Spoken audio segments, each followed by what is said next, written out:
चुनाव की सरगर्मी तेज, सभी राजनीतिक पार्टी के नेता टिकट की कर रहे हैं दावेदारी। जयराम की क्या है तैयारी? क्या 2024 में जेबीके से अपना परचम लहरा पाएगी? क्या 2024 में जयराम सीएम बन पाएगा?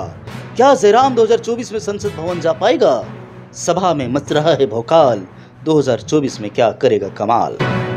देखिए क्या है चुनावी पन्ना, गांव गांव शहर शहर से जनता की आईना। नमस्कार, चुनावी पन्ना गांव शहर की आईना की चुनावी सफर में आपका स्वागत है।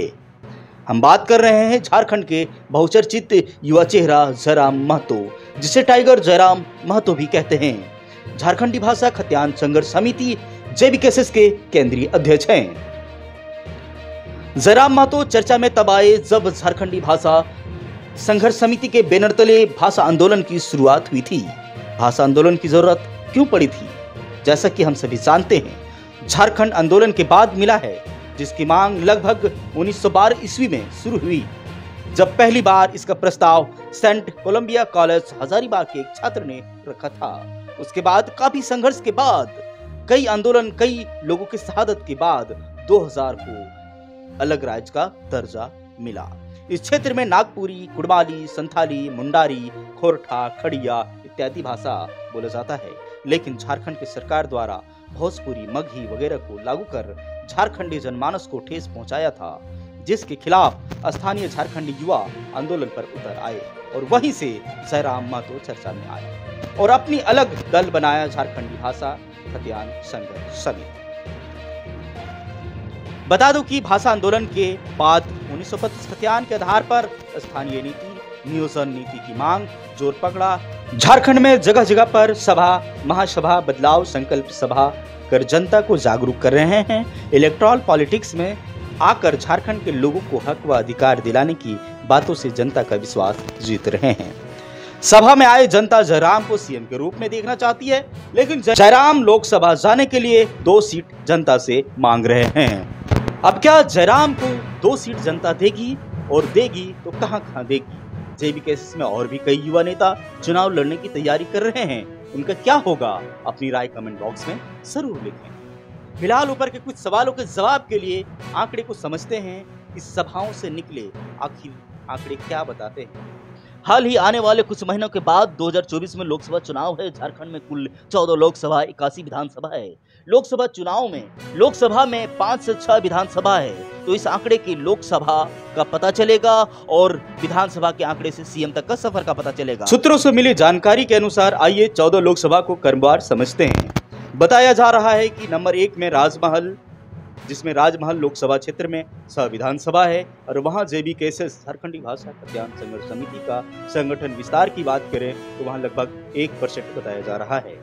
दूसरे नंबर पे दुमका लोकसभा में 6 विधानसभा क्षेत्र हैं और वहां जेबीकेएसएस के संगठन विस्तार की बात 1% बताया जा रहा है। वहीं गोड्डा की अगर बात करें तो 6 विधानसभा क्षेत्र उसके अंदर है और वहां भी 1% बताया जा रहा है। यह आंकड़ा मैं वह दे रहा हूं जो सूत्रों से पता चला है कि जेबीकेएसएस के ऑफिशियल रूप से काम कर रही है और ऑफिशियली कहां संगठन बन गया है वह भी मैं बताऊंगा। गोड्डा के बाद हम चलते हैं चौथे नंबर पे चतरा पे 6 विधानसभा है, जहां जेबीकेएसएस संगठन विस्तार 15 से 20% हो चुकी है। और वही एक हॉट सीट जेबीकेएसएस का कोडरमा बताया जा रहा है और कोडरमा में 6 विधानसभा है और वहां भी लगभग 25 से 30% जेबीकेएसएस का संगठन विस्तार हुई है। गिरिडीह की मैं बात करूं जो हॉट सीट माना जा रहा है जयराम के लिए, वह 6 विधानसभा क्षेत्र इसके अंदर में आता है और वहां संगठन विस्तार की बात करूं जो पंचायत से लेके बूथ से लेके पंचायत स्तर पर बनी है, वहां लगभग 60 से 70-80% के बीच में वहां जेबीकेएसएस का संगठन विस्तार हुई है। 7वें नंबर पर धनबाद की अगर बात करूं जो कर्म भूमि है और बहुत ही हॉट सीट है जयराम महतो के लिए, जो 6 विधानसभा क्षेत्र है वहां, और वहीं से वह वायरल भी हुए, वहीं से वो चर्चा में भी आए हैं। वहां अगर संगठन विस्तार की मैं बात करूं तो लगभग वहां 80 से 90% के बीच में संगठन विस्तार हुई है। रांची की अगर मैं बात करूं तो रांची 8वें नंबर पे है, यहाँ 6 विधानसभा आते हैं इसके लोकसभा के क्षेत्र में, और यहाँ संगठन विस्तार की मैं बात करूं तो 75 से 90% के बीच में यहाँ भी है। और जमशेदपुर की अगर मैं बात करूं 6 विधानसभा क्षेत्र है जमशेदपुर में, लेकिन वहाँ संगठन विस्तार की अगर बात करूं तो 25 से 30% के आसपास है। सिंहभूम की अगर मैं बात करूं तो वहां भी 6 विधानसभा क्षेत्र है, तो सिंहभूम में लगभग 20% जेबीकेएसएस संगठन विस्तार है। और 11वें नंबर पे है आपका खूंटी, जहां 6 विधानसभा क्षेत्र आते हैं और वहां जेबीकेएसएस के संगठन विस्तार की बात करूं तो लगभग 25% के आसपास है। 12वें नंबर पे है लोहरदगा, और लोहरदगा की अगर मैं बात करूं तो वहां 5 विधानसभा क्षेत्र आते हैं उसके अंडर में, और वहां लगभग जेबीकेएसएस के संगठन के विस्तार की अगर बात करूं तो वहां 1% बताया जा रहा है। 13वें नंबर की बात करूं पलामू में 6 विधानसभा क्षेत्र है, और वहाँ जेबीकेएसएस संगठन विस्तार की बात 1% वहाँ भी बताया जा रहा है। और 14वें नंबर पे है जेबीकेएसएस का हॉट सीट हजारीबाग, और यहाँ 5 विधानसभा क्षेत्र है, और इस क्षेत्र में जेबीकेएसएस का संगठन विस्तार की बात करूँ तो 75 से 90% के बीच यहाँ भी जेबीकेएसएस संगठन विस्तार हुए हैं। यह आंकड़े जेबीकेएसएस के प्रखंड स्तर और पंचायत स्तर पर समिति बनने के ऊपर प्रस्तुत है। आंकड़े कम या ज्यादा हो सकते हैं। नंबर 1 में आगे इस बात को समझते हैं कि एक लोकसभा में 5 या 6 विधानसभा है, और उन विधानसभा में प्रखंड व पंचायत स्तर पर कितनी समिति बन पाई है।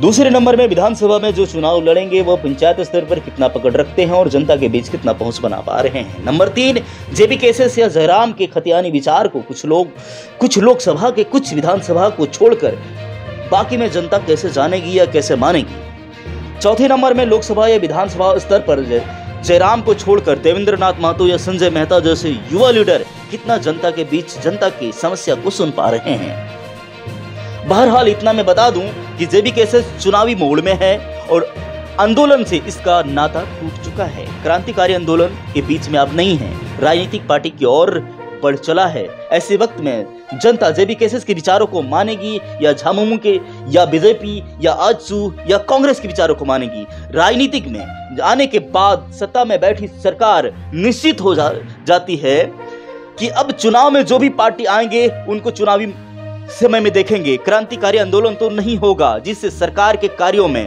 बाधा उत्पन्न हो, और एक दूसरे के पार्टी की विचारधारा मानने वाले आंदोलन में इसलिए नहीं जाते हैं कि वह जानते हैं कि पार्टियां सिर्फ अपनी कुंभा बढ़ाने के लिए आंदोलन करती है।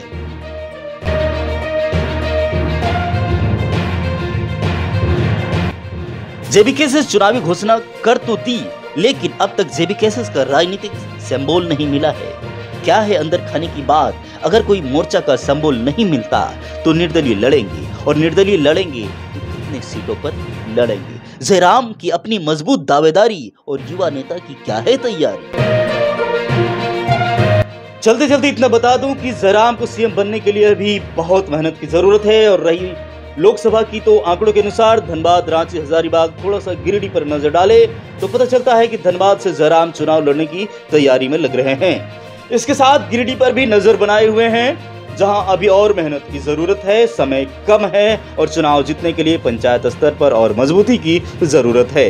इतने में संभावना 90% तक है, जहां से एक लोकसभा निकालने की उम्मीद है। और अंत में रही बात सभा में भीड़ उमड़ने की, तो जयराम को सुनना और खतियानी बात को समझना और वोट के समय में अमल करना अभी के समय में एक टेढ़ा खीर के बराबर है।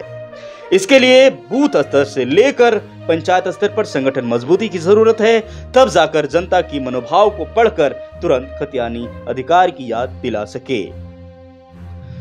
तो चलते हैं सभी लोकसभा और विधानसभा से। कमेंट कर बताएं कि आपका लोकसभा या विधानसभा में संगठन का विस्तार कितना हुआ है। अगले कड़ी में आप जानेंगे कोडरमा लोकसभा के बारे में।